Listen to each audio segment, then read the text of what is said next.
Hello friends, welcome to Yoyo pharmacy, यानी कि आपका अपना फार्मेसी।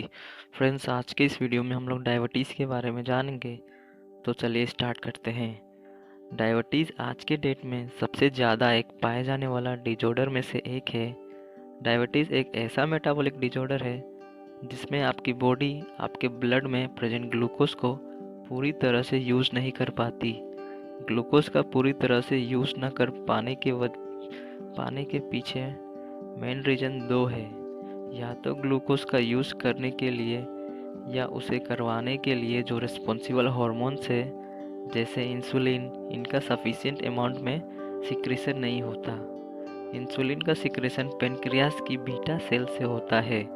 जब ये बीटा सेल किसी कारण से पूरी तरह से सफिशिएंट अमाउंट में इंसुलिन का सिक्रेशन नहीं कर पाते हैं तो यह इंसुलिन उस ग्लूकोज को यूज़ करने के लिए असमर्थ होता है और यह ग्लूकोज आपके ब्लड में ही रह जाता है।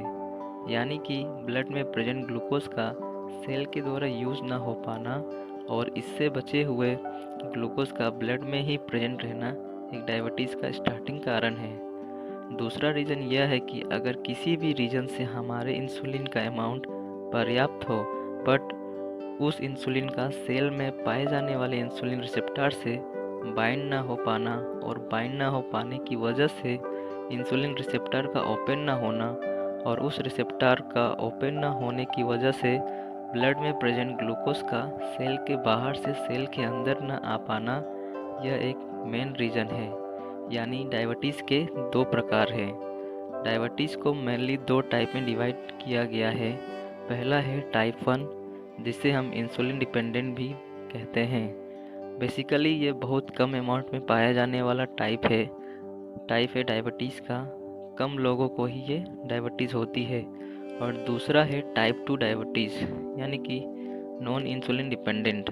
बेसिकली जो मेन डायबिटीज़ है वह यही टाइप 2 डायबिटीज़ है और यह लगभग 90% पीपल में टाइप 2 डायबिटीज़ पाया जाता है। अगर हम लोग ब्लड ग्लूकोज चार्ट की बात करें तो नॉर्मल फास्टिंग यानी कि सुबह खाली पेट वह होता है नॉर्मल पेशेंट में या नॉर्मल आदमी में वो होता है 80 से 100 mg पर DL। और वहीं अगर खाना खाने के 2-3 घंटे बाद नॉर्मल की बात करें तो वह हो जाता है 120 से 140 mg पर DL। बट अगर हम लोग डायबिटिक कंडीशन की बात करें, डायबिटिक कंडीशन फास्टिंग में होता है 126 प्लस। और वहीं अगर 2-3 घंटे के बाद बात करें तो डायबिटिक कंडीशन में वो बढ़ जाता है 200 mg पर DL। अब हम जानते हैं कुछ common science and symptom of diabetes mellitus, जिसके वजह से हम इजीली पता लगा सकते हैं कि किसी पर्टिकुलर पर्सन को डायबिटीज़ है या उसके होने का सिम्टम्स क्या है, जान सकते हैं। जैसे कि उस पर्टिकुलर पर्सन को बार बार अधिक मात्रा में भूख लगने लगेगी, इसके साथ स्वेटिंग और ज़्यादा वीकनेस नज़र आएगा, बहुत ज़्यादा प्यास लगेगी। चूँकि ग्लूकोज का मात्रा ब्लड में ज़्यादा है इसलिए वह ऑस्मोटिक प्रेशर को इंक्रीज करते हुए एक्सेसिव वाटर की डिमांड करेगा ताकि आपकी बॉडी में वाटर मेंटेन हो सके।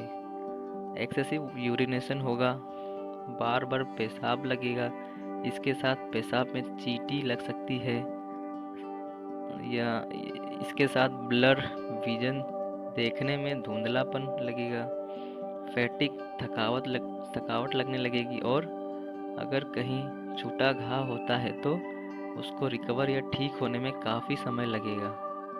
वेट लॉस सडन हो सकता है। तो ये था कुछ सिम्टम्स या क्लिनिकल इंडिकेशन जिसे आप देख के डायबिटीज़ का होने का पता लगा सकते हैं। आप में से बहुत से लोगों ने या लोगों को कहते सुना होगा कि ज़्यादा मीठा मत खाओ वरना डायबिटीज़ हो जाएगी। बट रियलिटी में क्या ऐसा होता है? नहीं, आपको मीठा खाने से डायबिटीज़ नहीं होता है, लेकिन हाँ, अगर आपको ऑलरेडी डायबिटीज़ है तो आप ज़्यादा मीठा खाएंगे तो वो डायबिटीज़ बढ़ जाएगा और नुकसान करेगा। तो फिर डायबिटीज़ कैसे होता है?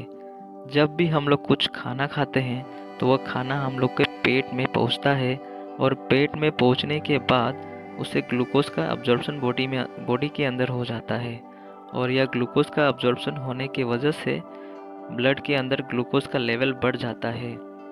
तो इसके रिस्पॉन्स में बॉडी के अंदर एक ग्लैंड होती है जिसको पेनक्रियास बोलते हैं। वह पेनक्रियास इंसुलिन का सिक्रेशन करता है और इंसुलिन जो होता है वह उस ग्लूकोज के लेवल को कंट्रोल कर देता है। लेकिन जिन पेशेंट को डायबिटीज़ होती है उनके अंदर या तो इंसुलिन निकल नहीं पाता है या फिर जितनी क्वांटिटी में निकलना है उसे कम निकलता है, या फिर इंसुलिन निकलता भी है लेकिन उसका इफ़ेक्ट जो होता है वो बाकी ऑर्गन्स पे नहीं हो पाता है।